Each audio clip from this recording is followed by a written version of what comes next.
Bonjour, bonjour, shalom mes bien-aimés dans le Seigneur. Eza bongo pasteur Géry. Napesi bino susu mbote na kombo na Yesu Kristo tika nzamba lola apambola bino. Esika nyonso boza koyoka biso kolanda biso na chaîne na biso ya Jésus Vainqueur TV. Baina nupe ba s'abonner te bo s'abonner pona lokumu na nzambe ko partager maloba na nzambe ko pesa na bandeko mususu kona koyoka ekozala malamu lokola na lobaka tango nyonso Bible za kolobete. Kondima eyaka na otoza koyoka eza bongo maloba na nzambe to la parole de Jésus-Christ kati na bomoi na biso. Tika nzamba lola pambola biso une fois de plus. Lelo toza kolobela susu thème moko très important tozo lobela sur les désirs de la chair. Tozo ya kotalisa bana na nzambe kotalete nzoto eza na baposa na yango, molimo pe eza na posa na yango. Tozo talisa entre la différence ya désir ya chair na désir spirituel. Parce que tokokai kolobela jamais désir ya chair sans que tolobela désir spirituel. Le eza biloko o efandi na katikati na nzoto na moto. Na nini na biso passé to vidéo na biso passé ou prédication na biso passé. Totalisa ki kolobete domine sur les mal pour na kosala malamu. Alors lelo toli totalisa eloko nini ezo dominer na kati na biso. Et nini biso bana na nzambe esengeli to sala. Toza na posete molimo a dominé nzoto. Mais nzoto a dominé molimo te. Parce que c'est ça, et loko yo toza na thème na biso ya monene oto bandei nango kolobela yango. Souci na biso ezanini, to souci ya nzambe ezanini. Que bana na nzambe bazala mingi spirituel que trop charnel. Parce que trop charnel ndeza komema na kufa. Mais trop spirituel nde na kati na bonzambe toza na besoin de spiritualité. Azala likolo ya nyonso. Tant que la spiritualité, on a déjà Christ. Azala nzambe na kati na bomoi na biso. Tozomona na Christ, comme Bible dit, que Christ à nous c'est l'espérance de la gloire. Tant que spirituel, azui possession à bomoi na yo, nyonso kosala e kozala malamu parce que la spiritualité c'est lui-même Christ et kati na bomoi na biso. La définition c'est ça. Mais lelo eloko ni tozomona bana na nzambe bazali mingi matérialisé. Toza mingi ya kokambama na kati na ba désir charnel. Nde toza kotalisa biso na ba exhortation na biso kolobete il faut to pese sika ya monene na kati na molimo ke na kati na nzoto. Mais apôtre Paul azo kende kotalisa biso bitumba mibale to bitumba moko ezobundamana na kati na nzoto. Donc batu mibale bazobundisa nzoto moko pona koluka koyeba nani ya kodomine yango. Parce que nzoto na biso ezali tempelo ya molimo mosantu. Or le diable aussi azako luka place na ye ya kotia temple na yo. Je pense que biso nyonso to oyo to yebi maluba na nzambe to ya comprendre quelque chose que tangu to bandaki na bakala ya vie chrétien omona ke babanda ko talisa biso mutu to motema ya mutu na pembeni nango mona batie molimo mosantu e kote mususu mona batie ba biloko ya mabe ba nyama o ya mabe me pembeni ya motema ya mutu. Le bazona kisa nini motema ya mutu ekoti mabe na tango molimo mosantu aye na kati ya mutu omona ke makambu ya mabe nyonso elongwe na ebite soko zwi illustration wana na meiko pesa na kati ya vie chrétien balakisa biso yango pe to mema yango na kati na bomoi na biso. C'était très bien nzamba pambola bandeko yo bateyaki biso maloba na nzambe. Et lelo yo biso pe bana na nzambe tozo comprendre que mwana na nzambe il faut aluka azala dominer spirituellement que dominer physiquement. Et yango apôtre Paul azo mema biso na kotalisa mutu moko me bazo bunda na ye na batu mibale. Nzamba za pembeni azo benda yo o ya pembeni na ye. Mais le diable aussi azo luka kotika yo te parce que ya kufa ye moko te. Azana besoin azo ape batu o ya kokufa na bango ensemble. C'est ça le problème. Et Bible za koloba nini na kati na maloba na nzambe. Na mukana na Romains chapitre 12. Romains chapitre 12 poto kende mpe mbangu. Romains chapitre 12 verset na yango 17. Bible lobi Bible za koloba boy. Na premier verset, par les compassions de Dieu, à offrir vos corps comme un sacrifice vivant, saint, agréable à Dieu, ce qui sera de votre part un culte raisonnable. Ne vous conformez pas au siècle présent, mais soyez transformés par le renouvellement de l'intelligence. Na mukana na Romeka ka chapitre nango 7 na verset 19, Bible za koloba boye, Romains 7, 19, Bible obi, car je ne fais pas les biens que je veux et je fais le mal que je ne veux pas. Et si je fais ce que je vais pas, ce n'est plus moi qui le fais, c'est le péché qui habite en moi. Bible, je trouve donc en moi cette loi, quand je veux faire le bien, le mal attache à moi. Car je prends plaisir à la loi de Dieu selon l'homme intérieur. Mais je vois dans mes membres une autre loi qui lutte contre la loi de mon entendement et qui me rend captive de la loi du péché qui est dans mes membres. Yango zomona ake musika sikoso ke na verset nango 24 la bandi koloba apôtre Paul alobi misérable que je suis qui me délivrera de ce corps de mort. Tolingi totalisa libota na Nzambe apôtre Paul aza kolobete malamu oyo nga nazo linga na sala nazo koka kosala yango te mais mabe ezo ya ko dominer ngai mais mabe oyo nga nazo luka na kima ezo kangama ngai malamu oyo nga naza nango besoin parce que mwana na Nzambe il faut aluka kozala besoin dominé par l'esprit pour asala malamu. Et loko nini to ute kotalisa na mateya na biso elekaki tolobaki likambo ya Kain azoboma ndeko ne Abel. Parce que ma bé telemaki na porte ya Kain mais akokai ko dominer yango te. Et loko ekosala yo okoka kolonga likolo ya nzoto to ya posa ya nzoto eza molimo mosantu. Parce que l'esprit nde azana force ya kolongola mabe oyo ekokai kofanda kati na biso poto koka kokende liboso na kati ya vie chrétien. Apôtre Paul lokola mwana na Nzambe na komikitisa nyonso na ba capacité nyonso oyo azalaki nango aza kolobete alobi naza kobundana na kati na bomoi na ngai. Nazomona te loi moko ya péché efandi na kati na ngai. Azomi ganga aza kolobete misérable que je suis, qui me délivrera de ce corps de mort. Grâce soit rendue à Dieu par Jésus-Christ notre Seigneur. Parce que kati na bomo na biso, soki molimo mo santu azui esika te. Bien-aimé, okoya komona bomo na yo ekokende esika moko te. Car je ne sais pas ce que j'ai fait. Je ne fais point ce que je veux et je fais ce que j'ai. Awa apôtre Paul na verset 15 aza kolobete oyo nga naza kolinga nazo sala yango te oyo naza koluka na sala nazo koka kosala yango te mais oyo nga naza koboya yango ekangami ngai. Donc na kati na bomo ya mutu tozo komona ba loi mibale eza kobunda loi spirituelle na loi charnelle yango toza kolobete il faut mwana na Nzambe koluka ko dominer sur désir ya nzoto pona kokota na dimension ya molimo. Bien-aimé, c'est très important qu'on comprenne makambo apôtre Paul azako bisabiso na bandeko na biso ya Romain. Okomona tangu totanga kina mukanda na Romain chapitre 12 verset 17. Kuna okoya komona makambo apôtre Paul pa zako loba yango kaka ndengwa nazako lobete malamu oyo nazako linga kosala nazoko kakosala ngote. Et apôtre Paul azoko kende kolobete to rendre mabeli kolo ya mabete mais to luka to sala malamu. C'est ça notre bonne volonté ya koyeba Nzambe.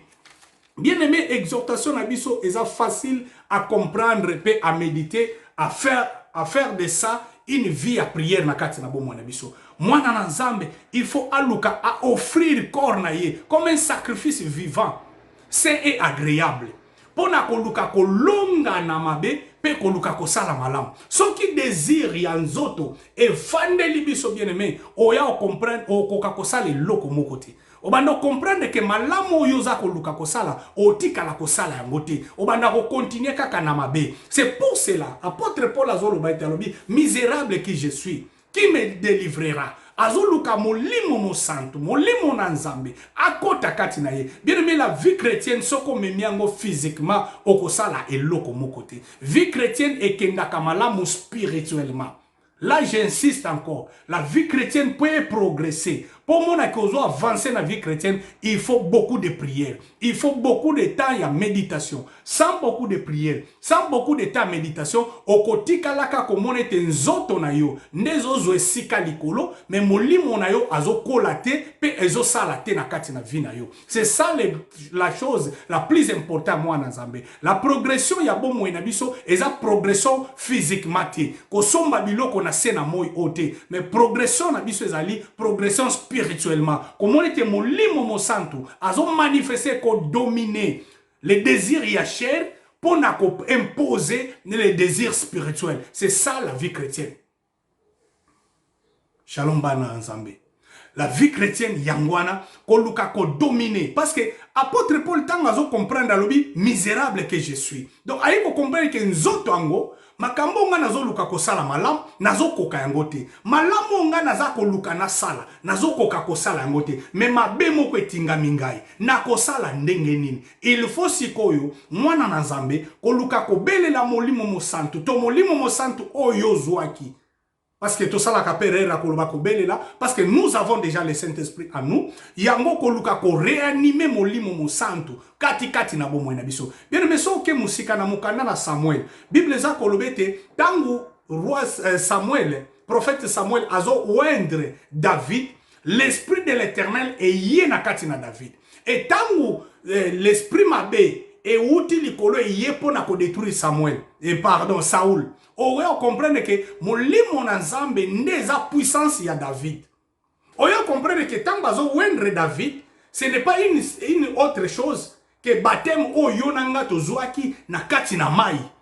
C'est ça et sika wapi l'onction de Dieu. To molimo mo santo kiti kati na biso. Mais tangu nyonso tozako luka ko sala mabe ne sika tozo kimisa molimo mo santo. To comprendre te mabe oyo tozo linga ko sala te yangwe kangami biso. Parce que mon limo azate, ma bende alati biso. Mais tangu nyonso tokozalaka na nguya ya molimo mosantu, o mona ke mabe ezo kima liboso na biso pe malamu ezo sanini ezo salama na bavi na biso. C'est ça la loi de la nature. Oyo apôtre Paul azolobela. Parce que azolobela lobi to offrir ma corps na biso comme un sacrifice vivant de. Donc tangu mutu alinga offrir corps na ye comme un sacrifice vivant. Liboso na Nzambe yango nde salaka kilti agréable esika muta komaka agréable tant molimo azui liboso nzoto azongi sima mais tant que nzoto aza liboso molimo mosanto akosala nini akozonga sima. Bien aimé, ce ne sont pas des choses tambolaka père molimo na nzoto batambulaka esika moko te parce que nzoto azana ba posa na ye molimo mosanto pe azana ba posa na ye so oke kotanga ngo à partir à Galates okomona. À partir de Galates chapitre 5, on va découvrir les fruits ya molimo mosanto. Okokuta kuna bazota lisabiso, je pense que tokotanga ngo soki nkola kolinga, tang na biso zali Galates chapitre 5, verset na ngo tozwa kaka verset 17. Tokiti. Verset 16, Bible dit, je dis donc, marchez selon l'esprit et vous n'accomplirez pas les désirs de la chair. Ah, na Galati, apôtre Paul na azoyi sabandeko na Galati, alobete totambola na molimo mosantu poto yeba na kokokisa ba posa ya nzoto te. Bien aimé na kati ya vie ya mutu eza na biloko mibale. Toza na molimo mosantu na ba désir ya nzoto. Soki olingi ozala mwana na Nzambe, il faut okokisa maloba oye lobami apôtre Paul azolobete. Si je dis donc marchez selon l'esprit et vous n'accomplirez pas les désirs de la chair. Parce que la Bible dit, car la chair a des désirs contraires à ceux de l'esprit. Et l'esprit a des contraires à ceux de la chair. Ils sont opposés entre eux afin que vous ne fassiez point ce que vous voudrez. Donc, il faut séparer les choses dans la vie chrétienne. Bien aimé, il ne faut pas mélanger les choses. Soko lingi oza nzambe, soko lingi te oza nzambe te. Et yango lelo toza kodie bisabiso te, il faut to sala makasi, to dominer ba désir ya chair na kati na bomwe na biso. Lelo eloko nini koma ko kamba biso eza sous molimo na nzambe te. Moi, j'ai assisté dans une église où na kota boy, na kuta ke nzamba zalaka te. Bien aimé, na komi na kati na église, to bandi ko sambela, et komi ya prédication, pasteur azako kota, batu ba komi ko ganga igwe, umbela. Ouais. Donc, ba komi ko adorer prédicateur, au leba adorer, mutu azo pesa maloba na nzambe. Donc, prédicateur, c'est un canal. Oh, Bible lobito honorer basal na nzambe. Mais ce n'est pas adorer les serviteurs de Dieu. Donc, batu bazui nzoto ba koti ici, ole ba koti sa molimo na kati na bango. Or, Bible za korba na biso na mokanda na Galate, ce sont des choses ezotambula contraires. Bien aimé makambo na zolo ba na zolo kotangote, ce sont pas des choses fondées par moi-même, c'est la parole clairement qui vient de la parole de Dieu.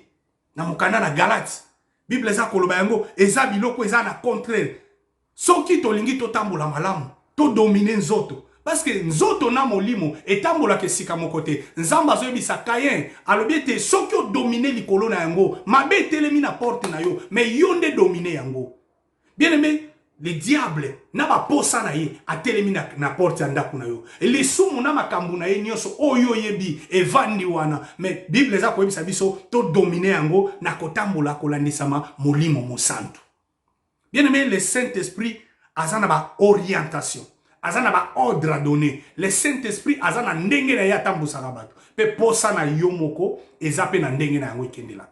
Bien aimé, il ne faut pas faire confondre des choses entre penser na yo na penser en Zambé. Bible lobi ba penser na biso eza ba penser en Zambé te. Eza différent makasi. Ba posa na yo ya nzoto eza ba posa en Zambé te. Apôtre Paul azako kene musika zolo ba na biso na livre Galate lobi biloko eza ko s'opposer makasi entre nzoto na molimo. Omone teza na batu mususu si batika na bango nzambe bakoma na bango na nzoto soko yoki miziki azobeta olobi o eza susu molimo mosantu te soko yoki ba parole prédicateur azobimisa olobi o eza susu molimo mosantu te mais ekomi nzoto nde azo animé bien aimé na makambo ebele oyo photo sala makasi ya ko dominer yango estango zoka prophétie la prophétie ezoyaka ka po elukezwa mbongo po alesa libumu na ye mais ce n'est pas la prophétie qui vient de la part de Dieu. Et ce que yoki mutu azobimisa ba prophétie ya lukuta po alesa kaka nzoto na ye azoko ki sa pose ya nzoto na ye mazoko ki sa pose ya nzambe te. Bien aimé, il faut to zonge la maloba na nzambe, il faut to zonga na retour ya nzambe. Bible lobi to bandaki na molimo mais to komo kende na nzoto ndenge nini.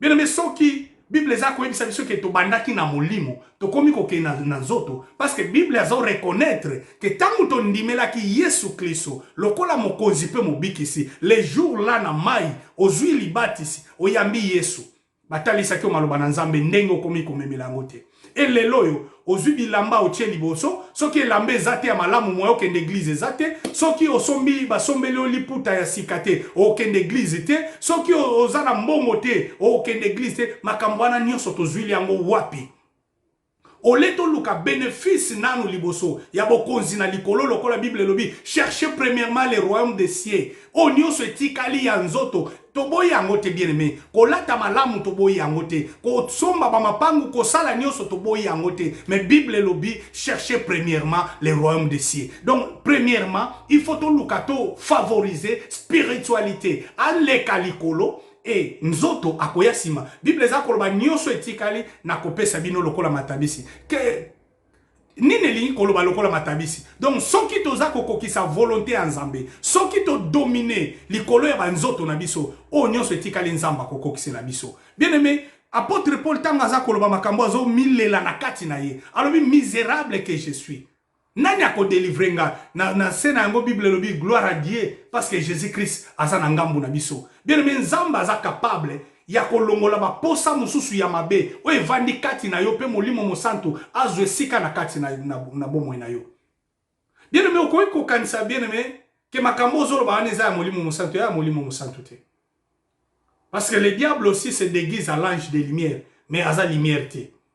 Donc Nzambe asunga yo comprendre que makambo na Nzambe to vie chrétien eza vie spirituelle eza vie charnelle te eza ndenge ozo kanisela wana te ndenge ozo lala wana te ozo lamuka kolia komela non yango de vie chrétienne non vie chrétienne progression nango c'est la spiritualité mutu komona molimo kokola komona te makambo na bandai ko sala liboso na tika yango pe nazo sala yango sute na komi ko sala malamu.